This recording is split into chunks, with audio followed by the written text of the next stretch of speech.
গত কয়েক বছরে দক্ষিণ এশিয়ায় রাজনৈতিক অস্থিরতা ও সরকার পতনের হিড়িক লেগেছে। শ্রীলঙ্কা থেকে শুরু হওয়া এই হাওয়া বাংলাদেশ, নেপাল ও ইন্দোনেশিয়া পর্যন্ত পৌঁছেছে। তাছাড়া ভারতের পশ্চিমবঙ্গ, থাইল্যান্ড ও মিয়ানমারেও বড় ধরনের বিক্ষোভ হয়েছে। বিশ্লেষকদের মতে নির্দিষ্ট দাবি নিয়ে শুরু হওয়া আন্দোলনগুলো শেষ পর্যন্ত দীর্ঘদিনের দুর্নীতিতে পুঞ্জীভূত ক্ষোভ ও শাসন ব্যবস্থার পরিবর্তনের দাবিতে রূপ নিয়েছে।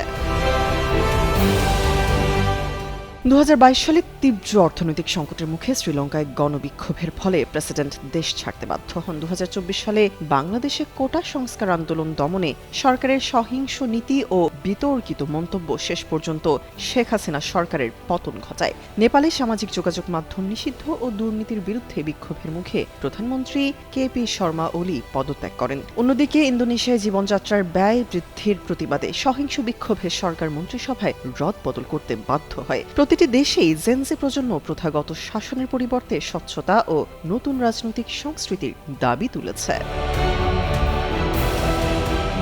এদিকে সাম্প্রতিক সপ্তাহগুলোতে ইরানের বিভিন্ন শহরে আবারও বিক্ষোভ ছড়িয়ে পড়ায় পর্যবেক্ষকরা পরিচিত একটি প্রশ্ন সামনে এনেছেন। ইসলামী প্রজাতন্ত্র কি শেষ পর্যন্ত পতনের মুখে? দ্রব্যমূল্যের ঊর্ধ্বগতি, মুদ্রার দ্রুত অবমূল্যায়ন, শ্রমিক ধর্মঘট এবং ধর্মীয় কর্তৃত্বের প্রকাশ্য অবাধ্যতা এমন এক অস্থির পরিস্থিতি তৈরি করেছে যা সাধারণত যে কোনো রাষ্ট্র ব্যবস্থাকে টলিয়ে দেওয়ার জন্য যথেষ্ট।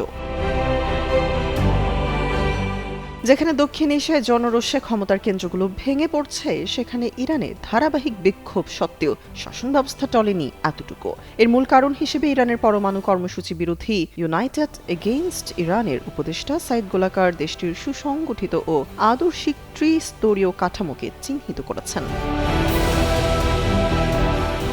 সাইদ গোলাকার ব্যাখ্যা অনুযায়ী 1989 সালে ইরানের সর্বোচ্চ নেতার দায়িত্ব পাওয়ার পর থেকে আয়াতুল্লাহ আলী খামেনি নিজেকে কেবল রাজনৈতিক নেতা নন, বরং ইসলামী প্রজাতন্ত্র রক্ষার জন্য ঈশ্বর প্রদত্ত দায়িত্বপ্রাপ্ত একজন অভিভাবক হিসেবে প্রতিষ্ঠিত করেছেন। এখানে শাসন ব্যবস্থা রক্ষা করা একটি পবিত্র ধর্মীয় দায়িত্ব যা সরকারি দমন নীতিকেও নৈতিক ন্যায্যতা দেয়। দ্বিতীয় কারণ, বাইত-ই রাহবারি বা সর্বোচ্চ নেতার দপ্তর একটি শক্তিশালী অদৃশ্য প্রতিষ্ঠান হিসেবে কাজ করে। এটি সংবিধান ও পার্লামেন্টের ঊর্ধ্বে থেকে দেশের সামরিক, গোয়েন্দা ও অর্থনৈতিক সিদ্ধান্ত নিয়ন্ত্রণ করে।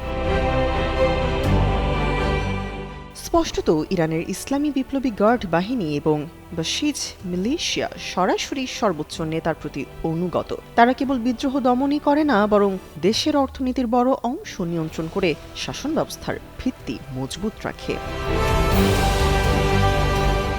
দক্ষিণ এশিয়ায় সরকার পতনের পর রাজনৈতিক শূন্যতা ও অস্থিতিশীলতা দেখা দিলেও ইরান তার এই কঠোর প্রশাসনিক ও ধর্মীয় স্থাপত্যের মাধ্যমে অভ্যন্তরীণ চাপ প্রতিহত করে আসছে। দেশটির কঠোর সুরক্ষা ব্যবস্থা যে কোনো বাহ্যিক চাপের মুখেও আপোষহীন এবং সর্বোচ্চ নেতার আদর্শিক আনুগত্যের উপর বেশি নির্ভরশীল। এই কারণগুলোই ইরানে একের পর এক গণবিক্ষোভেও এখনও সরকার পতন ঘটাতে পারেনি বলে মনে করেন ইরানের পরমাণু কর্মসূচি বিরোধী ইউনাইটেড এগেইনস্ট ইরান এর উপদেষ্টা সাইদ গোলাকার।